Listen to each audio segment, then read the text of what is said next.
on the eve of the draft, I traded 111 and Njoku for Kyle Pitts and a future second.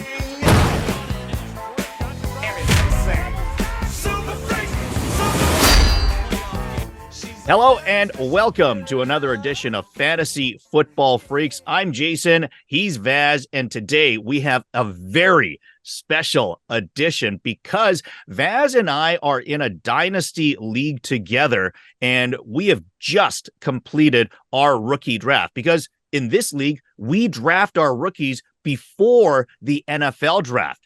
It makes for a very interesting draft, and because of that, I think you might see some interesting picks from it as well.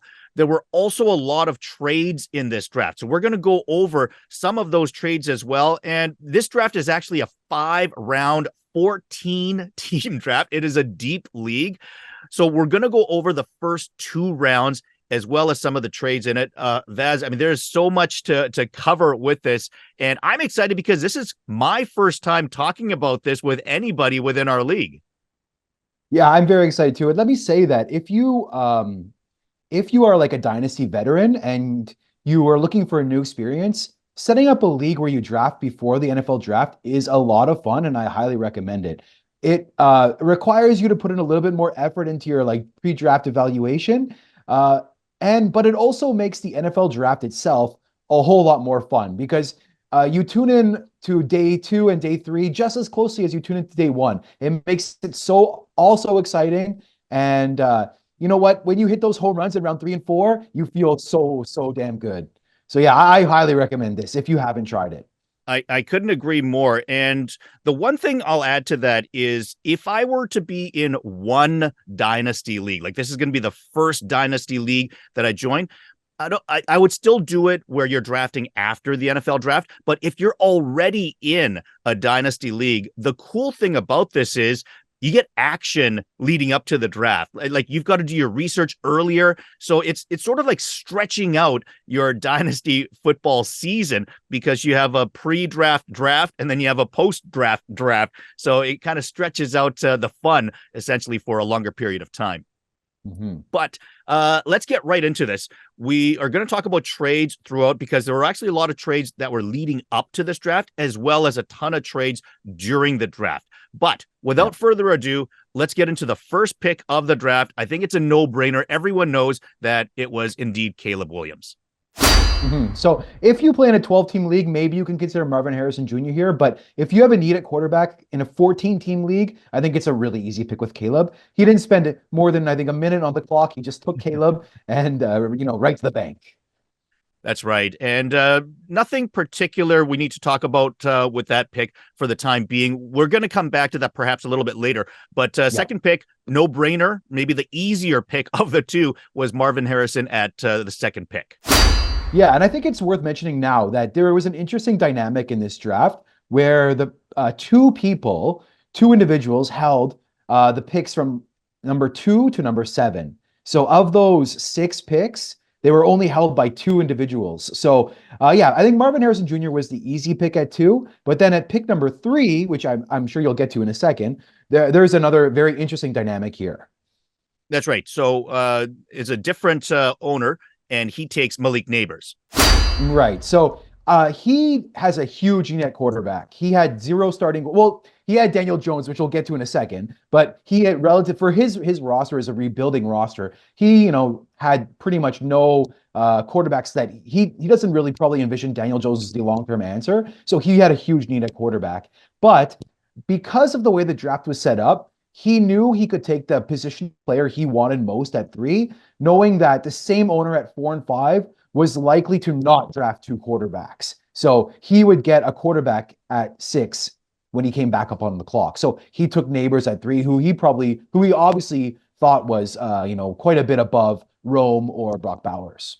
Yeah. And like you mentioned there slightly, I think the key was a bit of strategy is involved here because when he's picking at 3, he knows that somebody else is picking at 4 and 5 before he picks at 6 and 7. So you've got to look at the other team's rosters, the other team's needs, so that you can kind of figure out what's the best route for you, not necessarily taking the best player available, but taking the most strategic pick. Correct. And I think it's also worth mentioning that this is a two tight end league. So players like Brock Bowers are highly, highly coveted in this league. Absolutely. So the next pick at number 4 was Jaden Daniels, and these were then consecutive picks, 4 and 5. That owner took Daniels and then also took Brock Bowers. Right. So he obviously preferred Daniels to the other two quarterbacks, JJ McCarthy and Drake May. And I totally agree with him. I think Jaden Daniels is a tier above those other two. So I really liked the pick at number 5. And then, sorry, at number 4. And then I also really like the pick at 5. I think Brock Bowers was a really easy selection in this format over, I think I probably would have even taken him over Neighbors, just because in this format, tight end is so highly coveted. Yeah. So, I mean, that owner who picks 2nd, 4th, and 5th ends up with Marvin Harrison, Jaden Daniels, and Brock Bowers. I mean, you're getting one of the top guys at each of the top positions of this draft. So I thought he easily improved his team more than anyone else in this entire draft. Yeah, I agree. He crushed. For me, those are like the, number 2, 3, and 4 prospects in this format. So I loved his draft. Yeah. Let's go to picks 6 and 7. Once again, this is the same player who picked Neighbors 3rd, and he took Drake May, followed by JJ McCarthy. So he gets 2 quarterbacks in the end, along with Neighbors. Yeah, so I think it's important to discuss before we get to the picks, the trade that was made here. There were a couple things to discuss, right? First of all, he had before the NFL draft, before the rookie draft, he traded away T. Higgins and Trey McBride for pick 6, pick 7, and Daniel Jones. Now, normally, from what I've seen, when you trade for picks in the upcoming draft and you're trading away players, you're often taking a loss in value. But I actually loved this trade for him because he got 2 young, very young, even though he traded away T. Higgins, who's like a 25-year-old receiver, he got 2 very young, excellent assets for his rebuilding roster. And I value Trey McBride at around pick 6 in this format, and I value T at around probably pick 9 in this format. So I think he got a win in this trade, pick 6 and pick 7, and basically got Daniel Jones for free. So I really love this trade for him.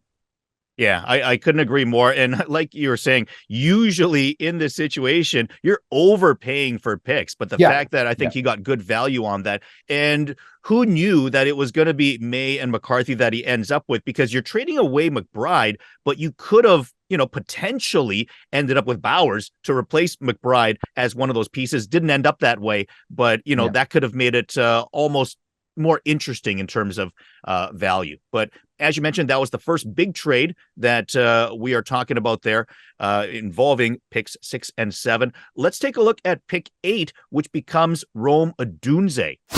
Yeah, so I think we can talk about pick 7 and pick 8, because for me, this was a bit of a controversial decision. At pick 7, I would have gone Rome for sure. I have Rome like a tier above JJ McCarthy. The owner who picked JJ McCarthy takes a risk here. I think, picking quarterbacks are risky, and Rome looks like a very secure prospect. So for his team and in a rebuilding team, when you don't necessarily need to go quarterback because you're probably, tanking for one more year, I think I would have taken Rome in this situation. It feels like a more secure pick, but he likes JJ McCarthy. He's rolling the dice at quarterback, which is in a 14-team league, maybe not a bad decision. So I don't hate the pick. I personally would have gone Rome with Dunze, and then I know that the person who picked at 8 was thrilled to get Rome there at 8. Yeah, I have to agree with you there. And I definitely would have taken Odunze as well. But at the same time, I guess you're sort of gambling, because if McCarthy does become something special and he does go to Minnesota, then, his career might outlast that of Odunze's. Good quarterbacks seem to play a little bit longer than, or more effective longer than good wide receivers. But at the same time, it's just the bust potential of Odunze is so low compared to that of McCarthy. Let's take a look at pick number 9, which was Brian Thomas Jr. Yeah, so for me, this is a really easy pick. I think number 9, in almost every draft you're in, like pre-NFL draft, is going to be Brian Thomas Jr. I think like there's a big 8, And then there's a teardrop after Brian Thomas Jr. I think he's in his own tier by himself. So I think like if you're drafting before the NFL draft, pick 9, you can almost write it in before you even start that it's going to be Brian Thomas Jr. And I think it's the right pick. I think pick the guy who had 9. I think he didn't make a mistake by taking Brian Thomas Jr. and he should be pretty happy with that selection. And he actually picked back to back. So he had picks 9 and 10. So he took Thomas as well as Franklin. Yes. Before we get into pick 10, I think it's probably also worth noting that he traded for pick 109. So we should probably discuss that trade that took place. Okay. So before the I keep saying NFL draft, but before our the draft, before our draft, he traded Evan Ingram and Jordan Addison for 109 and 209 effectively. So when this trade happened, I thought he overpaid for the picks. I thought maybe Jordan Addison is worth around the 109, probably a similar value to Brian Thomas Jr. I still feel that way. And Evan Ingram was traded effectively for the 209. And I think that is selling far too low on Evan Ingram in this format. If it were a 1 tight end league, then it's totally fine. But this is a 2 tight end league, and Evan Ingram is a locked-in tight end 1. I think I think this was an easy trade made for the player who acquired Jordan Addison and Evan Ingram.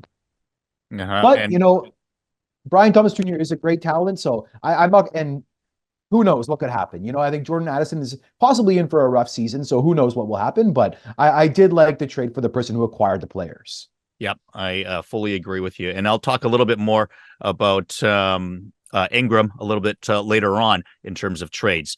Let's go to the next pick at 111. No, we didn't talk about 110 yet. Oh, sorry, about Franklin. Yes. So at 110, he took Franklin. And if you haven't watched my top 26 or top 24, top 26 rookies, go ahead and take a look at that. But I had Troy Franklin originally ranked much higher than I do now. And for me, I think he was the number 17 overall rookie. So I saw this as a huge reach. I know a lot of people love Troy Franklin, but I expect he's going to go a little bit later in the NFL draft. So for me, this was a bit of a reach, and I did not love the pick at all. Okay, so one of Vaz's fallers from his original rookie rankings compared to the most recent one that we just did. I'll leave a link up here somewhere for you to check that out as well. And pick 11 in the first round was Benson. Oh, right. So the first. And this was also a traded pick, right?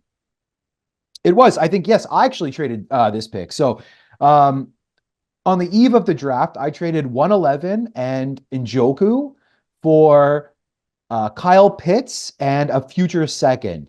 And in this format, I was really happy to make this trade because Kyle Pitts has immense upside and he's right now, valued at like a top 5 dynasty tight end. So I was more than happy to make this trade.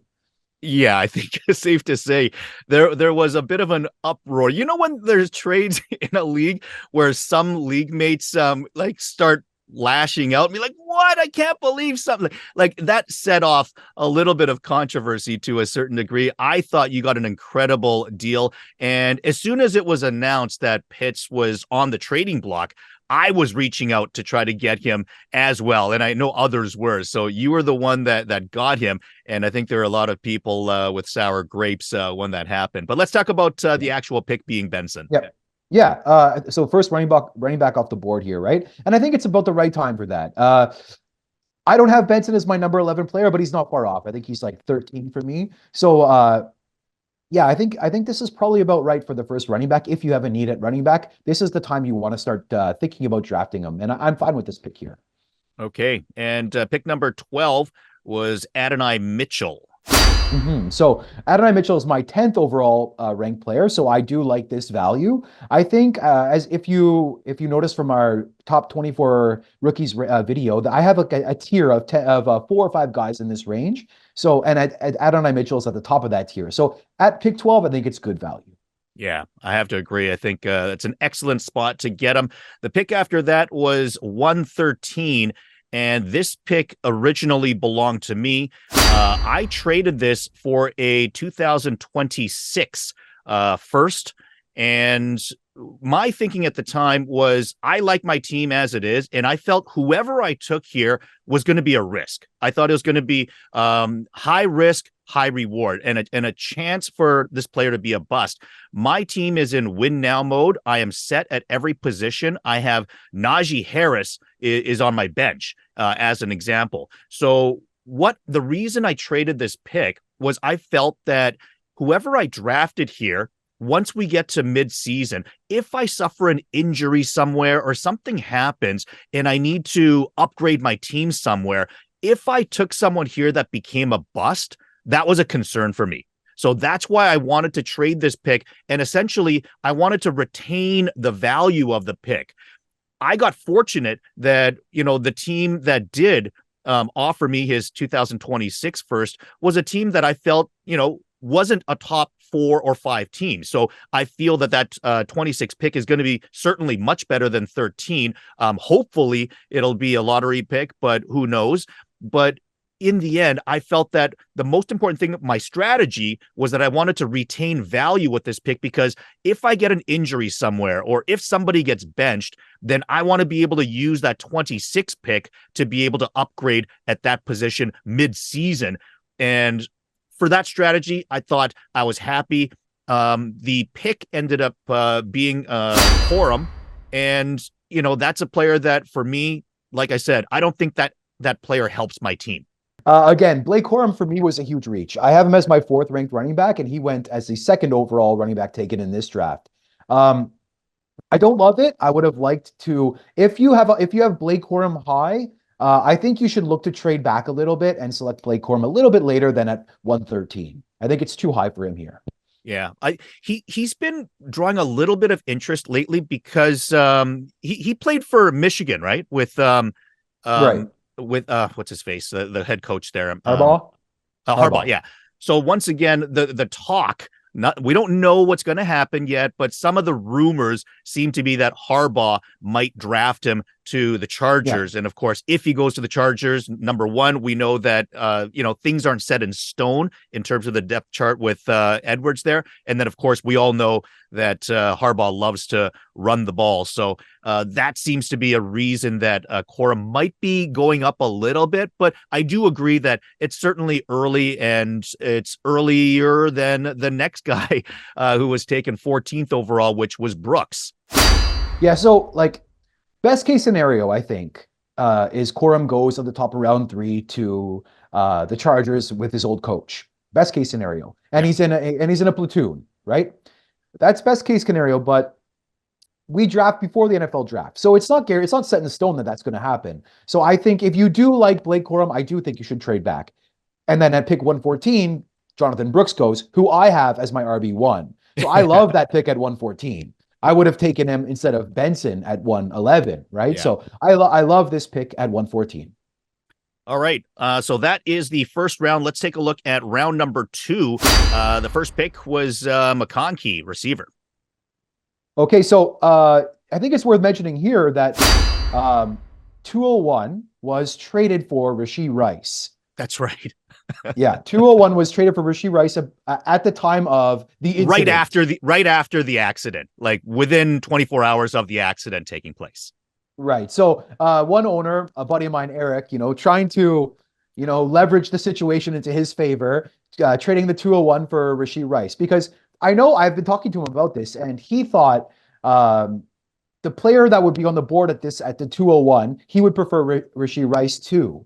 But as it turned out, he's a big fan of Xavier Worthy, and Xavier Worthy is still on the board here, and he would have preferred Worthy over Rice. So he regretted making this trade almost when he saw who was available at 201. So it's worth pointing out that if you make trades before the draft itself, you run the risk of things not going the way you expect and missing out on a player you really like. So I would suggest that, I know that in this situation, he was trying to, strike while the iron was hot, but it's dangerous to do so. And you hold the most leverage when you're on the clock. And when he was on the clock, he could have probably made this trade if he had wanted to. So be careful about that. Yeah, of course. McConkey himself, not a bad player, but Rashee Rice. McConkey at this pick is a fine pick. I think I have him as my 14th overall player, so I do like the value here. Okay. And Bo Nix goes after that second pick of round 2. Yeah, Bo Nix followed by Penix in quick succession, I believe. Is that correct? No, Penix went 5th pick in the second round. Nix was the second pick. So 3 picks between them. Okay. Wright and Worthy were between. Okay, so I like taking a quarterback here. Pick 15 or pick 16 overall. This is exactly where I think they should go off the board, and they have the potential to skyrocket in value as soon as they land a starting job. So even if you have to wait a year for these guys, they should eventually, hopefully, get on the field. And when they do, they're probably worth more than a first round pick. So I really like the idea of selecting the quarterback, 5 and 6 at this point in drafts. Yeah, and I think it is noteworthy that it was Nix that was taken before Penix. Some people might take Penix over Nix because they're pretty close as to where they're going to go. But in our draft, it was Nix that went first. Afterwards, as I mentioned, running back Wright and Worthy following him. So yeah, for me, Worthy is a massive steal. He's my 11th overall ranked player, and I was trying to move up here to grab him. At pick, 15, 16, I was messaging all these owners and, hey, can I get up for, a second round pick in a future third or something like that? But no, they were all intent on picking their guys, which I understand. But yeah, I love the value in Worthy, who I have as my 11th ranked player. And then I really like Wright too. Wright is I believe he's my RB3 in this class, but I feel it was probably a little bit early for him here. I would have liked to get him maybe at the back end of the second round, or at least midway through the second round. Yeah. As mentioned, Penix went 5th pick of the second round. Wilson goes with the 6th pick, followed by Pearsall and Coleman. So 3 consecutive wide receivers. Yeah. And nothing that surprises me here. I think that's probably about right. I think there is a pretty large tier of receivers here who probably all go in round 2 of the NFL draft. So I think this is the point where everybody wants to trade back. So if you can trade back here, it's probably worth considering because I think there's a large tier here with some guys that were drafted a little bit later as well. So I think when you reach like the middle of round 2 and you should entertain trading back if you can gain some decent value. Some trades that were made were like not great though. Like for example, 206 was traded for 209 and 409. So somebody did want to move back, but gained very little value in doing so. I think if that's the case, just stay at 206 and grab your guy. Yeah, I agree with that. The next 2 guys to go were both running backs at picks 9 and 10 of the second round, Lloyd and Allen. Yeah, so I do not like these selections. I think they're probably going to be day 3 picks in the NFL draft, and that's too high for running backs here. They could end up being, just like RB3s on their team. I think I saw Allen's tape. I kind of just saw like AJ Dillon would be his best comparison, but that's also kind of his ceiling for me. So I don't love the picks here. I would rather go receiver. I think in this draft, running backs went a little bit too early for me. I think this is a stacked receiver class. Yeah. I think you in this area of the draft, you want to be hitting receiver as often as possible. Don't reach for running backs. It's not the draft to be grabbing running backs. If you have a need at running back, look to trade these picks for established running backs. Yeah, I agree with that totally. Our 11th pick in the second round was our second tight end to be drafted. That was Sanders. Okay, so I think in most leagues, this would be a bit of a reach, but I think in this exact league, it was a good pick. This is a 2 tight end format, so you want to be taking chances on tight ends that could, even be tight end 2s because they hold value. So I like the pick of Ja'Tavion Sanders here. Okay, and then our last 3 picks of the second round were each wide receivers, and once again, all well-known, Leggett, Corley, and Polk. Solid second round picks. Correct. Yes. I'm not super high on Polk, but I love the Worthy selection. I really like Worthy. I think he's got a ceiling. Corley. Okay. Corley. It was, okay. Leggett, Corley, and Polk. I think I mixed the 2 of them up. So I meant Xavier Leggett. I'm really high on Xavier Leggett. I don't know what I said, but yeah, I really like Leggett. I think he has the ceiling of a wide receiver 1. So I really love that pick. Corley as well. I have him about this range. Polk, I'm not so high on, but I think most people are high on him. And I think this is probably about where they should have gone. Now, I can't do it for you, The inches we need are everywhere around us. What are you gonna do? Like!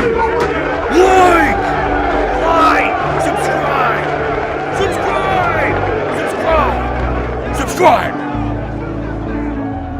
So that wraps up our first 2 rounds of our Dynasty Fantasy Football League. Now, we draft before the NFL draft, so that is the top 28 players that we have taken.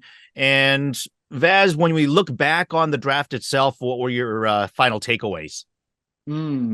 Okay, so I think the first 9 picks of the draft were very chalk, and I think most leagues will have the same 9 players picked in those first 9 picks. But in our league in particular, after that point, from picks 10 on, it was like the wild, wild west. I was totally shocked by numerous picks that were made.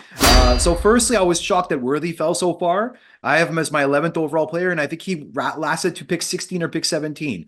But the main thing that shocked me was all of the running backs picked. I think this is a pretty weak running back class, and in our draft, a lot of running backs went a lot higher than I would have expected. I expected Jonathan Brooks and Trey Benson to go early, but I did not expect those other running backs to go as high as they did. Yeah, there certainly were a lot of running backs taken in the second round, and a lot more in the third round as well. And a little preview to that, we are going to be providing you with the third, fourth, and fifth rounds of our draft as well. This is a very deep league, right? So we're talking 14 teams, 5-round rookie draft, and 2 tight ends per team, and we don't have kickers or defense out there as well taking up roster spots, so the more players to be added. So we have a very, very deep league. We are going to go over some of those players in our next video, so do subscribe and stay tuned for that. I think when I look back, the first thing that I think about is, I don't want to mention his name, but the team that took Marvin Harrison, Jaden Daniels, and Brock Bowers, I'm very, very envious of his team, because in a couple of years, his team is going to be rock solid as long as he can continue to add some players around that. But yeah, I think he's also the guy that got Worthy in round 2. That's right. Yeah. You mentioned. Yeah. So his team is going to be really good after this particular draft. And, that can set you up for years. All right. So that wraps it up. Remember to like the video, subscribe to the channel, and otherwise we'll see you next time on another edition of Fantasy Football Freaks.